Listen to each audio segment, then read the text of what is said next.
तो चलिए आज की वीडियो में हम देखने वाले हैं इंग्लिश ग्रामर के एक इम्पोर्टेंट टॉपिक को। आप इसको एक डाउट लगा सकते हैं जो बच्चों को सबसे ज़्यादा होता है, वो होता है प्रेजेंट परफेक्ट टेंस में और पास्ट इंडेफिनिट टेंस में। तो आज की वीडियो के बाद आपको ये डाउट कभी नहीं रहेगा। तो चलिए एक बार इनके स्ट्रक्चर में हम देख लेते हैं कि किस तरह का इसमें हमें डाउट मिलता है और किस तरह का इसमें डिफरेंस होता है। तो देखिए किसी भी सेंटेंस को बनाने का जो बेसिक स्ट्रक्चर है वो ये है, सबसे पहले सब्जेक्ट, फिर हेल्पिंग वर्ब, फिर वर्ब और फिर ऑब्जेक्ट। अब यहाँ पर केस क्या आता है कि जो प्रेजेंट परफेक्ट होता है इसमें तो हेल्पिंग वर्ब होती है, ठीक है। इसमें आप सिंपल सेंटेंसेस बनाओगे तब भी आपको हेल्पिंग वर्ब मिलेगी, लेकिन जो पास्ट इंडेफिनिट है इसमें हेल्पिंग वर्ब नहीं होती है। इसमें जब आप नेगेटिव और इंटरोगेटिव सेंटेंसेस बनाओगे तब ही सिर्फ आपको डिड लगाना है, वरना इसमें डिड नहीं लगेगा सिंपल सेंटेंसेस में। इसमें देखिए इसमें होती है वर्ब की थर्ड फॉर्म और इसमें होती है वर्ब की सेकंड फॉर्म, लेकिन जब डिड का प्रयोग होगा तो ये सेकंड नहीं, ये वर्ब की फर्स्ट फॉर्म ही यूज होगी, ठीक है। ये तो था इनका छोटा सा डिफरेंस जो कि इनके स्ट्रक्चर में था। इसमें आपको हैज हैव हेल्पिंग वर्ब लगानी है और इसमें कोई हेल्पिंग वर्ब नहीं होगी, इसमें डायरेक्ट वर्ब की सेकंड फॉर्म आती है, ये तो आप जानते हैं। प्रेजेंट परफेक्ट का मतलब होता है प्रेजेंट को लेकर जो बातें होती हैं, क्या प्रेजेंट को लेकर जो बातें होती हैं उन बातों को हम प्रेजेंट परफेक्ट के अंदर रखते हैं। अब वो हम आगे एग्जांपल से समझेंगे अच्छे से। पास्ट इंडेफिनिट का मतलब होता है पास्ट के वन टाइम प्रोसेस या फिर वर्क के लिए, यानी कि पास्ट का जो वन टाइम कार्य होता है उसके लिए हम पास्ट इंडेफिनिट का यूज करते हैं। चलिए एग्जांपल से अच्छे से समझेंगे। उससे पहले मैं आपको एक बार ये बता दूं, ये जो हैज है वो डिड है, ये कैसे यूज होंगे।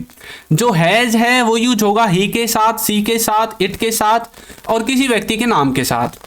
और जो ये हैव है ये यूज होगा मतलब बाकी जो सब बच जाते हैं सबके साथ, यानी कि ही, सी, इट और किसी नाम को छोड़कर बाकी सब के साथ आपको हैव का इस्तेमाल करना है।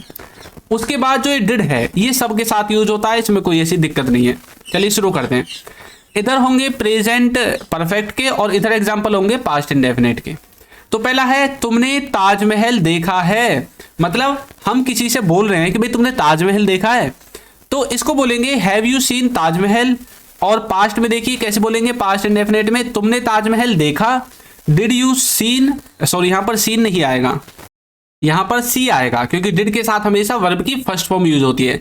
तो ये बात भी आपको याद रखनी चाहिए और आपको भी यदि इसी तरह की प्रैक्टिस हो जाएगी तो आप भी देखते ही बता दोगे कि कहां पर क्या आएगा, ठीक है। अब देखिए इन दोनों में डिफरेंस है क्या, आखिर हम कब इसको बनाएंगे कब इसको बनाएंगे।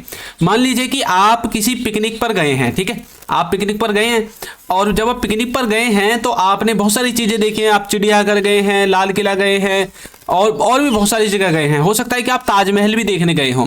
अब आप पिकनिक से घूमकर वापस अपने घर आ जाते हैं, ठीक है। अब जब आप अपने आप दोस्तों को बताओगे कि भाई हम वहाँ गए थे, हमने चिड़ियाघर भी देखा, हमने ताजमहल भी देखा, हमने बलाना भी देखा, हमने ढिकरा भी देखा, तो हम इन जगहों पर गए हैं। फिर आपका दोस्त आपसे पूछता है तुमने ताजमहल देखा है।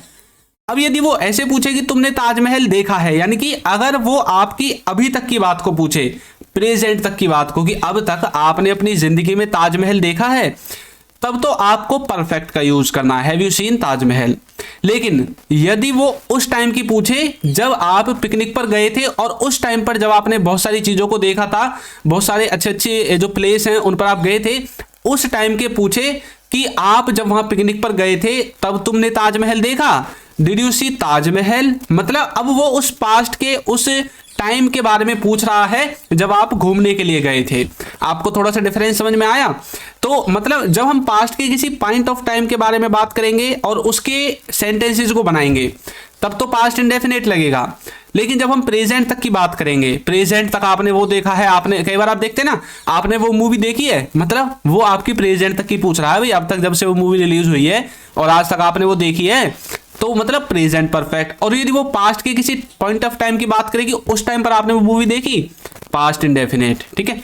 और देखिए वह स्कूल गया है। अब किसी ने उससे पूछा, मतलब किसी ने किसी बच्चे से पूछा कि भाई तुम्हारा भाई कहाँ है, उसने बोला वो तो स्कूल गया है। अब देखिए मैंने कब के बारे में पूछा था, मैंने प्रेजेंट के बारे में पूछा ना, भाई आपका भाई कहाँ है, मतलब इस टाइम पर आपका भाई कहाँ है, उसने बोल दिया वो तो स्कूल गया है, मतलब बात कब की है, प्रेजेंट की है, अब तक की बात है, अब तक ये कार्य हुआ है, तो आपको परफेक्ट में बनाना पड़ेगा, he has gone to school. लेकिन यदि हम बोलें कि वह स्कूल गया, अब ये कहाँ का सेंस है, ये ऐसा सेंस है कि भाई जो तुम्हारा भाई है वो सुबह कहाँ था। आपने अब देखिए टाइम लगा दिया कब का, सुबह का, ठीक है। तो मतलब पास्ट के किसी पॉइंट ऑफ टाइम की आपने बात कर दी। जैसे मैंने पूछा भाई तुम्हारा भाई सुबह कहाँ था, तो आपने बोला वो तो स्कूल गया, उस टाइम पर वो तो स्कूल गया। मतलब आप यदि पॉइंट उसी टाइम के बारे में बोलना चाहते हैं जिस टाइम के बारे में उसने पूछा था पास्ट के में, तब आपको पास्ट इंडेफिनिट लगाना है, ही वेंट टू स्कूल। तुमने फिल्म देखी है, तुमने फिल्म देखी है, मान लीजिए कोई मूवी वगैरह रिलीज हुई है, या फिर मान लो कोई पुरानी फिल्म है, चलो नई मूवी की बात नहीं करते, कोई पुरानी फिल्म लगाते हैं, धड़कन फिल्म लगा लो, ठीक है। तो पुरानी फिल्म है और किसी से वो पूछ रहा है कोई व्यक्ति कि भाई आपने वो फिल्म देखी है। अब बताइए वो कब के बारे में पूछ रहा है, वो पूछ रहा है प्रेजेंट के बारे में कि अब तक आपने वो फिल्म देखी है। Have you watched movie that movie, जो भी आपको बोलना है, have you watched that movie, आपने क्या वो फिल्म देखी है। मतलब वो आपको प्रेजेंट तक की बात पूछ रहा है, तो तब आपको परफेक्ट यूज करना है, तभी तो इसको हम प्रेजेंट परफेक्ट कहते हैं, प्रेजेंट की बातों को बताएगा। अब यदि वो बोले तुमने फिल्म देखी, मतलब आप कहीं गए थे थिएटर वगैरह में मूवी देखने के लिए, और हो सकता है आपने उसको बोला भी हमने 2-3 मूवी देखी वहां पर जाकर, अब वो पूछ रहा है आपने वो मूवी देखी, मतलब उसने अब पास्ट के किसी पॉइंट ऑफ टाइम के बारे में आपको कुछ चीज पूछी है, तो उसको बनाने के लिए हमें पास्ट इंडेफिनिट का यूज करना है। Did you watch that movie, आपने वो मूवी देखी, ठीक है। इस तरह से आप इनमें डिफरेंस कर सकते हैं। तो देखिए ये जो पास्ट का जो क्या है इंडेफिनिट है, इसमें मैंने बताया था आपको जब भी इंटरोगेटिव या नेगेटिव बनाओगे तो आपको डिड का इस्तेमाल करना है एज ए हेल्पिंग वर्ब, ठीक है। और इसमें तो हैव और हैज ये चलते ही हैं। और देखिए वह बाजार गया है, वह बाजार गया है, he has gone to market, ठीक है। नेक्स्ट है वह बाजार गया, ही वेंट टू मार्केट। तो अब आपको समझ में आ गया होगा पास्ट के किसी पॉइंट ऑफ टाइम के लिए पास्ट इंडेफिनिट, प्रेजेंट में यदि किसी को प्रेजेंट की बातें बतानी है तो प्रेजेंट परफेक्ट। तो देखिए आप सबके लिए एक अनाउंसमेंट है कि हमारा जो कोर्स है वो लॉन्च हो चुका है और इसमें हमने बेसिक से लेकर एडवांस्ड लेवल तक इंग्लिश ग्रामर को जो है समझाया है। इसमें आपको सभी क्लास नोट्स मिलेंगे, बच्चों के साथ प्रैक्टिस करने का मौका मिलेगा, A to Z video lectures आपको मिलेंगे, प्रैक्टिस क्विज मिलेगी और कोर्स का सर्टिफिकेट भी आपको दिया जाएगा। और एक बात और, इसका जो प्राइस है वो बहुत ही कम है, क्या है 299। इतने प्राइस में आपको कभी भी कोई भी कोर्स नहीं मिलेगा इंग्लिश का। जितने भी कोर्स होंगे वो सब के सब आपको 500 से ऊपर मिलेंगे। तो अभी इसमें डिस्काउंट है इसीलिए ये भी 299 का है, बाद में ये भी क्या है इसका प्राइस भी बढ़ जाएगा, ठीक है। तो अभी आप इसको ज्वाइन कर सकते हैं, लिंक इसका डिस्क्रिप्शन बॉक्स में है। और कुछ बच्चे बोल रहे थे कि सर हमें आपकी ई बुक्स लेनी है। देखिए ये बुक नहीं है, कभी आप सोचने लगो फिजिकल बुक है, ये है ई बुक्स। ये आपको पीडीएफ के रूप में प्रोवाइड कराई जाएंगी और इनका लिंक भी आपको डिस्क्रिप्शन में मिल जाएगा। आप हमारी ई बुक्स को भी परचेज कर सकते हैं और बाद में इनका प्रिंट आउट भी ले सकते हैं।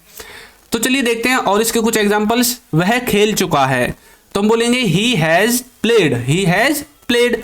वह खेला, तो बोलेंगे ही प्लेड, ही प्लेड। वह वहां जा चुका है, कई बार बोलते हैं ना भाई तुम वहां गए हो कभी। अब आप कैसे जवाब दोगे, हाँ भाई वह वहां जा चुका है, यानी कि वह गया है वहां पर। He has gone there।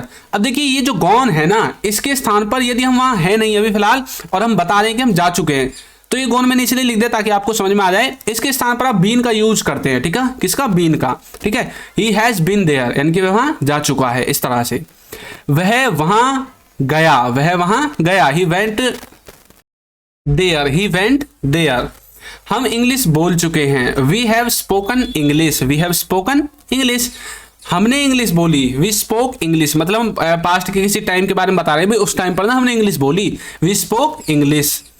वह उसे मिल लिया है, या फिर आप बोल सकते हैं वह उसे मिल चुका है। कई बार बोलते हैं तुम इसे मिले हो कभी, तो हाँ हाँ वो उसे मिल लिया है, ही हैज मेट हिम, इस तरह से। या फिर आप हर का इस्तेमाल भी कर सकते हैं। और वह उसे मिला, ही मेट हिम, या हर, जो भी आपको बोलना है, ठीक है। तो इस तरह से आप इन दोनों टेंसेज में एक अच्छा खासा डिफरेंस कर सकते हैं। सबसे पहला जो इनका डिफरेंस था वो तो यही था कि इसमें देखिए, इसमें आपको हैज हैव यूज करना है, इसमें डिड यूज होगा। इसमें वर्ब की थर्ड फॉर्म है, इसमें सेकंड फॉर्म है, लेकिन जब डिड यूज होगा तो वर्ब की फर्स्ट फॉर्म यूज होगी, ठीक है। और जो प्रेजेंट परफेक्ट है, प्रेजेंट को लेकर बातें करेगा। पास्ट इंडेफिनिट पास्ट के किसी वन टाइम वर्ब को बताने के लिए काम करता है, ठीक है। और देखिए आगे यहां पर अब आपकी प्रैक्टिस के लिए मैंने आपको एक सेंटेंस दिया है, उसने खाना खा लिया है, उसने खाना खा लिया है। इसको आपको कमेंट करके बताना है कि ये जो सेंटेंस है ये किस तरह से इंग्लिश में ट्रांसलेट होगा, और साथ में ये भी लिखना है कि कौन से टेंस का है। तो वीडियो आपको कैसी लगी है जरूर बताइएगा, और हमारे कोर्स को और ऐप को जरूर डाउनलोड करें, लिंक डिस्क्रिप्शन बॉक्स में है। यदि आप हमारे चैनल पर नए हैं तो चैनल को सब्सक्राइब कर दीजिए, वीडियो को लाइक कर दीजिए और एक अच्छा सा कमेंट करना बिल्कुल ना भूलें। Thank you.